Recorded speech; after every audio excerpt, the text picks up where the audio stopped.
Hello and welcome back to another Warhammer Armies project. First impressions slash review. I'm going to sit here for an indeterminate amount of time and give my gut first impressions on the Dogs of War Warhammer Armies project army book. I've only had a handful of games in with this particular army book, so I'm not an expert by any means. That's why I'm going to come back to this series in about 6 months to a year, watch them myself, and then see if I agree with my first impressions. So when I first read the Dogs of War, um, uh, I wasn't overly excited. So what happened? Bear with me. This one evolves. It looked to me like Empire, like Warhammer Fantasy Battles Empire, the Empire, yet inferior. So it's point for point similarities and stats of the Empire of Men, except for you're gonna severely lack the um, warrior priests and the ability to countercharge. Two just amazingly good um, units and rules, right? Without those, it just like just inferior men. That was my first read through. I made a couple of lists. I'm like, okay, well we can bring in dwarves and halflings, but so could Empire and ogres and. But I just started playing around with lists, and I started to see some very interesting things in strengths. It is very different from the Empire after a couple of read-throughs and a couple of list making. So you can bring halflings and ogres and dwarves and all that kind of stuff, but you get generally more equipment options. Pretty cool. Um, but those equipment options aren't going to offset the lack of warrior priest slash countercharge. But where I really started to see the interesting stuff is when I just ignored the Empire model. So basically, when I first looked at this book, because Dogs War miniatures are so hard to find, that I just like, okay, so I buy Empire models and I use them as a different faction. Once I left that mindset, things started to open up. I started to see the possibilities here. So if you want to just take your Empire army, your Empire miniatures, and play them as Dogs of War, you absolutely can. You're just going to be playing a neutered version of your Empire army. But that's not what this is. This is Dogs of War. This isn't the Empire. When I start looking at 3D printing options is when this book really got exciting for me. So this book has really reinvigorated my love for the 3D printing. I've been printing literally for the past 4 days. My printer's been going nonstop for 4 days for Dogs of War. Okay, let's talk about special rules real quick, and then get into what I think is really cool about this book. So we have the mercenary special rule, or the just what everything has the mercenary special rule. When you fail a break test, you're gonna roll on a chart. On a 1, 2, or 3, that unit is permanently -1 leadership for the rest of the game. 4, 5, soldier on. It flees as normal. And 6, stand fast. You count as passing the break test. So I'm like, that sucks. I don't really like that. I don't want to have to go around losing a bunch of leadership. But in practice, keep in mind, very preliminary practice here. I've only played a handful of games, very small amount of games. The wavering loyalty is not that big a deal. If you break from combat, you're probably dead, or you're like below a quarter and you're rallying on low leadership anyway. Like it wasn't, the wavering loyalty just wasn't that good. Like that's right, it wasn't that detrimental. It sounds devastating, permanently -1 leadership for the rest of the battle, and like that's obviously gonna stack, but like it just didn't come up enough to really matter. The stand fast has yet to come up. Reroll 6 and you count passing your break test has yet to come up, but when it does, that's gonna be a fruit fly. That's gonna be amazing. So yeah, I dig that special rule. Yeah, we have units like mercenary, not mercenary, merchant princes. They can upgrade your units. They're basically they're lord level characters with human captain ish stats. Looking at it, basically human captain-ish stats. A little bit of leadership, but they allow you to upgrade one of your units. So a unit can increase its armor value by 1, or gain armor piercing by 1 armor piercing for 1 point per model, or 2 points if it's not infantry. They also be able to take a magic standard. Now there is another general, a mercenary. There is another mercenary general lord choice, other human with just actual human lord stats. Let's just combine words together there. So this is your more martial human character. You make a beefy fighter. While playing with points, um, I find I'm not. I don't know if I want to bring the mercenary captain that often. He's just a better fighter, but I want the buff from the mercenary prince, and there's only so many points allowed in the lore slot. However, if I don't bring a level 4 mage, I'll probably end up bringing a a merchant prince and a mercenary general in the same game, but we'll see how I do that. I'll see how I make my list in the future. I'm also really loving the idea of the lore of metal for this army. We have the Paymaster. You must include a guy who pays your mercenaries. He acts as if he's the army battle standard bearer.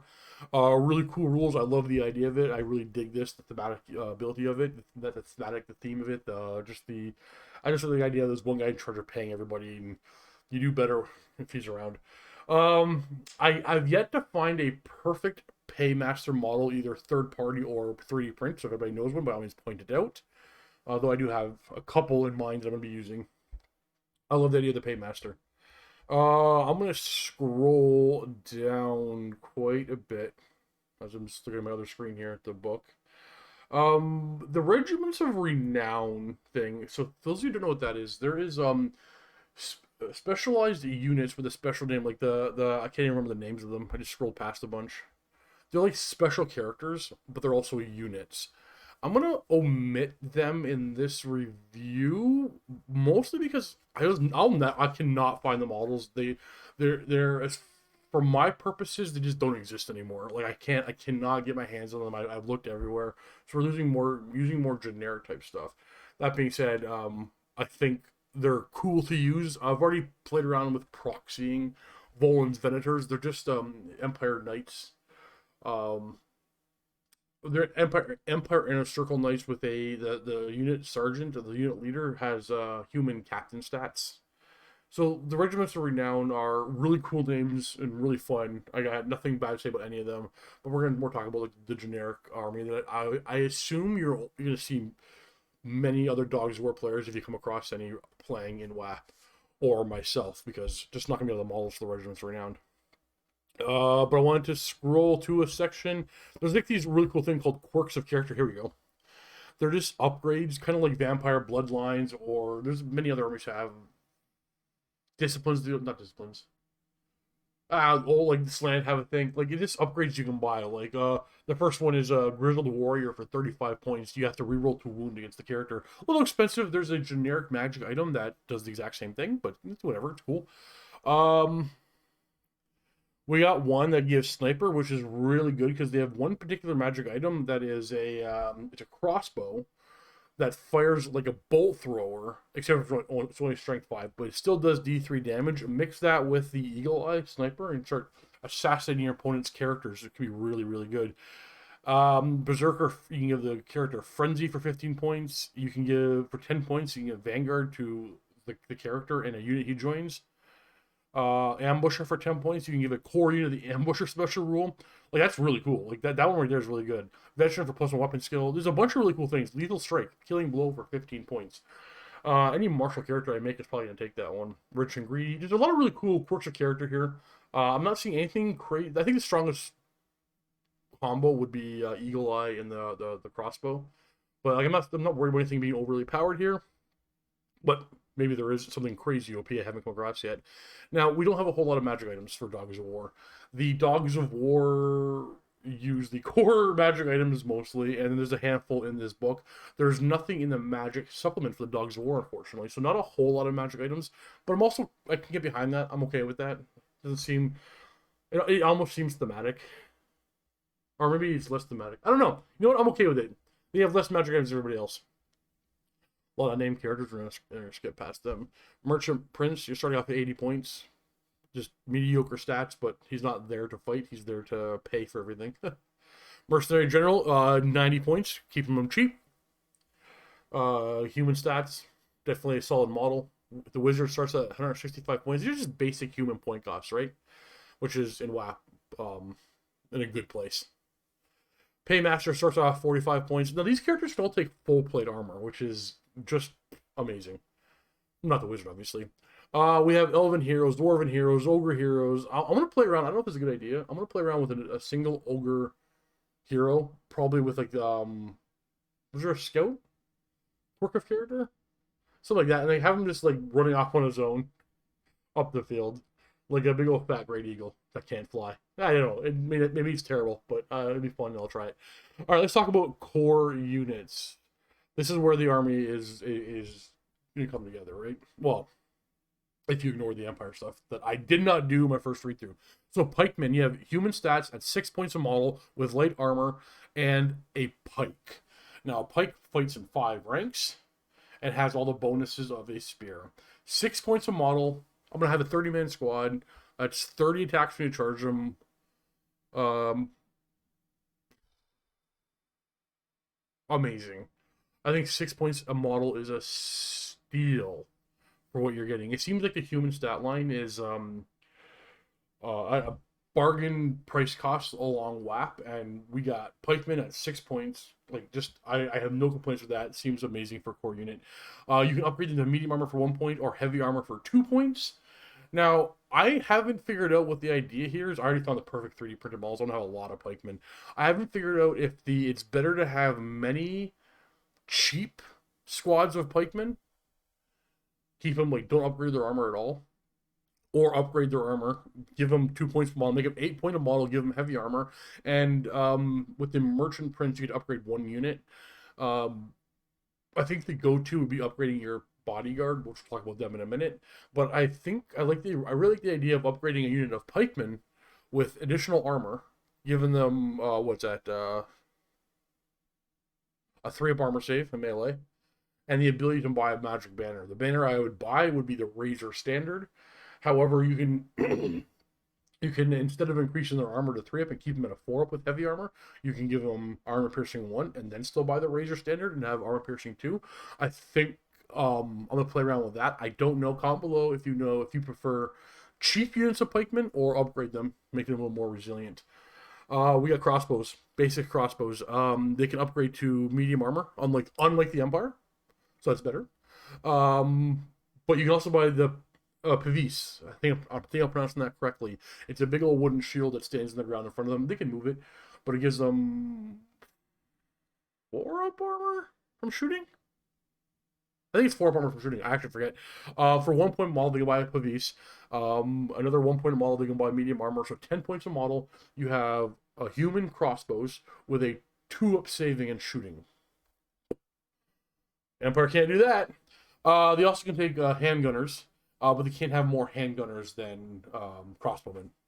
Cell swords, this is where you start, like, you got a lot of combos here. If you use your Empire models, you're just better off playing Empire. But you can, I'll keep saying that. I'll stop saying that. You get it. If you use your Empire models, you can.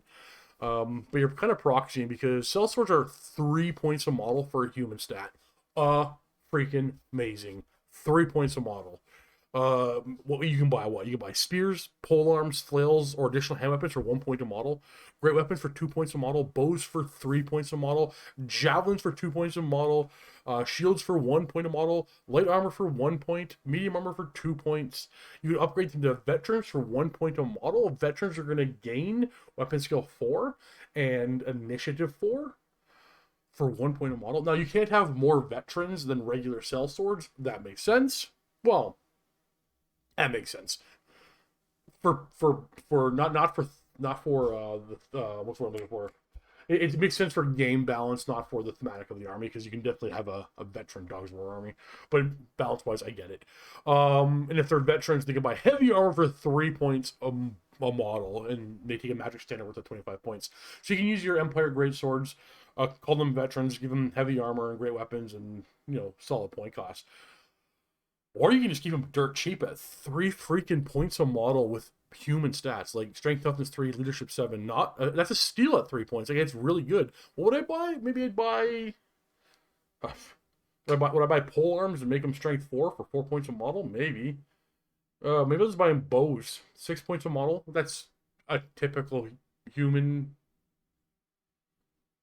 Typical human point cost. Bow 3 points, model 3 points, 6 points a model for bows. What would if I were to use this unit? I probably wouldn't for the pikes. I wouldn't buy the armor, I wouldn't buy the shields. I don't think I'd use them at all. I just raved about their 3 points a model, and I don't know what I would use them for, other than using my Empire models. So yeah, sellswords, solid point costs. They don't have a place in my Dogs of War army, but do they have one for you? Duelists are a core unit. Now, these are human stat lines, except for no, actually they're not human stat lines. They are human veteran stat lines. They're 4 points a model for human stats with weapon skill 4 and initiative 4, and this is still a core unit, and they come with skirmish. Now, I would definitely use this unit. We can take additional hand weapons for 2 points a model, a good choice. Pistols for 4 points a model, a good choice. And bucklers for 1 point a model, a good choice. Because bucklers you have parry in close combat. And then they can take throwing spears at 1 point a model. I can see myself using some duelists. I haven't found the appropriate models yet, but I think I know where to buy them. So I can definitely see duelists being used. Keep them cheap. Probably just bucklers. And go around trying to screen in a way or hunt war machines. Throwing weapons and pistols are also very good. Throwing weapons are significantly cheaper, so probably use the throwing weapons. Or, sorry, the javelins. Oh, wait, it doesn't say javelins, it's the throwing weapons. Either way, I'm thinking that. Maybe by additional hand weapon, that's 2 points a model. Yeah, just a cheap, really cheap, good stats. Weapon skill 4, initiative 4, skirmishers, 4 points a model, and their core. I'd buy throwing weapons. I'd pay the 1 point, make them a 5 point model, throwing weapons. Just amazing. Freelancers, these are your knights. Point for point, stat for stat, they are just Empire knights. But you can't upgrade them inner circle. That's a problem. Then we have, I can't pronounce this. We have the Stratio. I think it's Stratio. I believe it's an Italian word too. Mercenary Cav, Fast Cav. I'm not wowed by these guys. For fast cav choice, starting off at 10 points a model doesn't seem that bad. They can take spears at 1 point a model. They can take bows, crossbows, or handguns, all 2 points a model. Light armor or medium armor, 1 or 2 points. They take shields. Like it all seems there. I'd probably want to keep them dirt cheap. With probably bows or nothing, not even bows. I don't know. I don't know what purpose. I already found the models. I don't know what I want to use them for in the way I want to play my Dogs of War, but the option's there, and it's amazing. They are not Empire Pistoliers. Those things are bananas good, but the Stratio, all the options are there. So whatever way you want to play your Dogs of War, these can help you do that. They don't fit in my idea for my Dogs of War, but maybe I haven't seen a really cool combo for them. Otherwise, they're just very customizable, fast cav. And don't get me wrong, most armies would kill for that. Okay, let's talk about the best unit in the book, the Paymaster's Bodyguard. They're hefty on points. We're 11 points a model. Worth every point, I think. So we have human elite stats. So human stats, weapon skill 4, initiative 4, leadership 8. But they also come base with strength 4. They come with a pole arm and heavy armor. So we have a 4 armor save, strength 5 melee for 11 points a model. Yet your Paymaster goes in this unit, obviously. You can have magic standard worth up to 50 points, and for 2 points a model, you can upgrade them to full plate armor. 13 points a model. I'd probably do it every time. And then they're a good option for the what's the word I'm looking for? The best money can buy, the upgrade from the Merchant Prince. They can either get armor piercing or additional armor save at 1 point a model. So what's that make them? 14 points a model for an infantry with 2 up armor save and strength 5 and initiative 4. Bananas good. Really, really cheap. Really efficient combat unit. I dig them. I really dig them. They're going to be... Once I found the appropriate 3D print for this unit is when the whole army started coming together for me, and where I kind of fell back in love with the whole idea of Dogs of War in the Warhammer Armies project. We got pit fighters. What are these? Are these skirmishers? Yeah, they're skirmishers. I don't know what value they have other than they're 11 points a model. That's a little hefty, but they're strength 4, which is not bad because they can buy javelins, but that makes them 12 points a model. So like your more elite skirmish unit. I think I actually might try these. Mercenary dwarves. Same thing as you take a regular dwarf warrior or an empire dwarf warrior. Same thing. Only you get because your dog is war, you have more options. You can have crossbows. You can, what's this? They start at 7 points a model. You can buy great weapons for 2 points, spears for 1, crossbows for 5 points a model. That's reasonable. Shields for 1, medium armor for 1, heavy armor for 2. So, I mean, I've already played around with heavy armor and shield, crossbow dwarves, toughness 4, 2 of armor saving against shooting, crossbows. Not cheap, mind you. What does that put you at? 14 points a model? No, 15 points a model. Not cheap, but that's a solid shooting unit for 150 points. Norse Marauders. Oh, they have this cool Blitzkrieg rule. I don't know what they call it. I don't like the fact that they're on a 25 mil bases. I mean, that's what I would put them on. I'm not seeing the value for the Norse Marauders for me in this one, only because of 25 mil bases. Halflings have been the star for me going forward. Or not going forward, like in previous games. Halflings are 4 point a model for weapon skill 2, strength and toughness 2, initiative 5. But leadership 8 and ballistic skill 4. You buy them bows, short bows, for 2 points small. You have these 6 point units running around. You can pay 1 point to make them scouts, 1 point to make them skirmish, and that's what I've done. What does that put you at? It puts you at 8 points a model. For ballistic skill 4, short bows, scouting, and skirmishing. And they're -1 hit in melee too, but they're weapon skill 2, so I mean they're getting on, everything's getting them on 4s for the most part in close combat. But they've done seriously good work for me in the past. Mercenary orcs. You want to bring your orcs? They're just orcs. Do they have? They have not. These are a mercenary unit without more weapon options. I don't think I'll ever be using mercenary orcs in my dog's war, like ever. Nah, because they still have animosity. Light armor and shield, strength -1. Nah, they don't have a purpose for me. Hobgoblin Wolf Riders. Is it better fast cav? They have bad leadership, but they can upgrade and have poison attacks, which is really good unless you're playing demons or undead. Mercenary ogres. Okay, so monsters infantry is still very, very, very powerful in this game. So you can have your own unit of monster infantry. Mercenary ogres. I think I don't know. I feel like I want to stay away from them. I feel like they might be a little power gamery. I don't want to bring them for that purpose. When I play ogres, I'll play ogres in an ogre army. And I'm assuming, I haven't played them yet, assuming it's all balanced better, but like just throwing in this big unit of monstrous infantry. I'm going to take medium armor with 31 points base, solid. I can take great weapons for 3 points a model and medium armor for 3 points a model. They still have ogre charge. Otherwise, they're cheap monstrous infantry. Okay, ballistas, 40 points, special. I'm going to bring 3.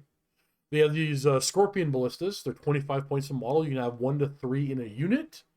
They're just regular bolt throwers, except for the only strength 5 base, and only have 2 crew, and you can't purchase extra crew. I'm gonna bring a unit of 3 of them, for sure. Strength 5 bolt throwers, 3 shots at 75 points. I'll do that all day long. Rare has mercenary elves. I don't.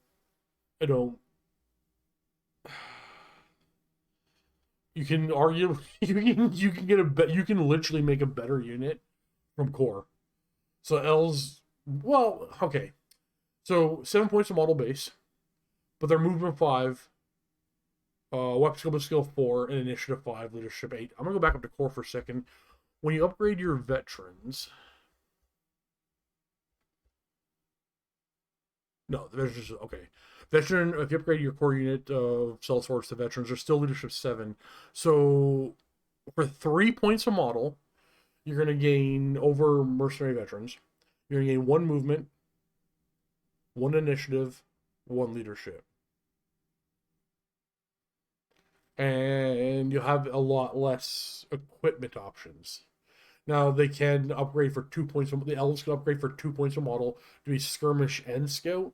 There might be some value there. I think the skirmish scout thing will be better spent with the cheaper halflings, and the skirmish thing can be done better with pit fighters or just duelists, I think.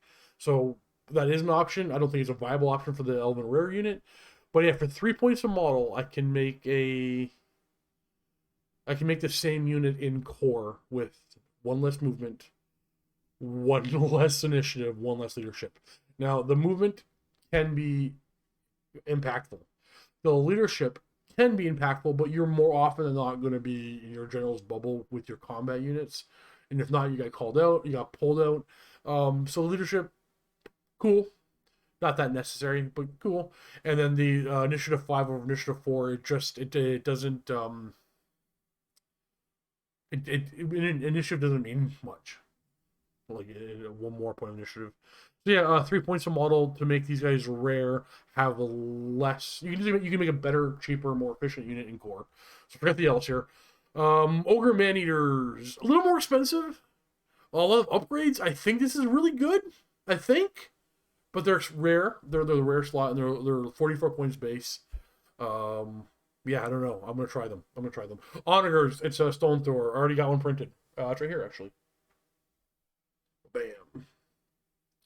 Cannon. I already have that at the studio done. The Rebolt, I don't know if I'm pronouncing this correctly. A little volley gun. I already got mine printed. Halfling Hot Pot. We've all seen how amazing that thing is. And the Giant. I want the Giant to be good. It's just not. It's 200 points. You gotta drop the Giant by 50 points to make it really viable, I think. But he's fun, so I'll probably end up bringing him Dogs of War Giants. Okay, so let's wrap this up. Ooh, this was a long one.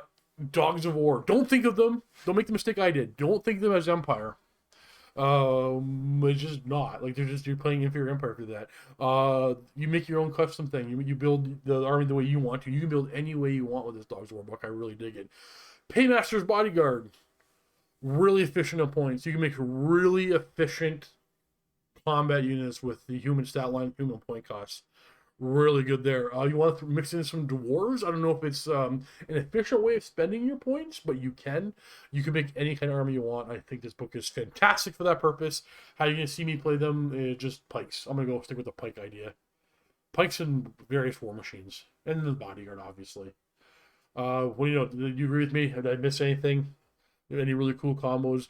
Is there a really cool theme that you made with your Dogs of War that you want to share pictures with me or in the Discord server? By all means, please do. Because I love this. If I didn't have a bunch of armies I need to like get done, I'd have like 14 Dogs of War armies, just 15 different themes. Like, I love everything about this book. Is it power level gonna be high, mid, or low tier? Well, it's not gonna be low tier. I don't think. No, it's not gonna be low tier. I have no idea if this is gonna be mid tier or high tier. My gut, I'm gonna say this is gonna be on the better half of the upper third. So let's call it. This is probably gonna be a high tier book. Maybe I'm wrong. Who knows? I think I got some serious power here, and I'm gonna have a lot of fun with it and print up a whole bunch of stuff. So if you want to see more of these reviews, remember they're gonna keep coming every, I think, Tuesdays and Sundays until I get them all done, and I'll rank up all these books. Thanks for watching. See you in the next one. Happy wargaming.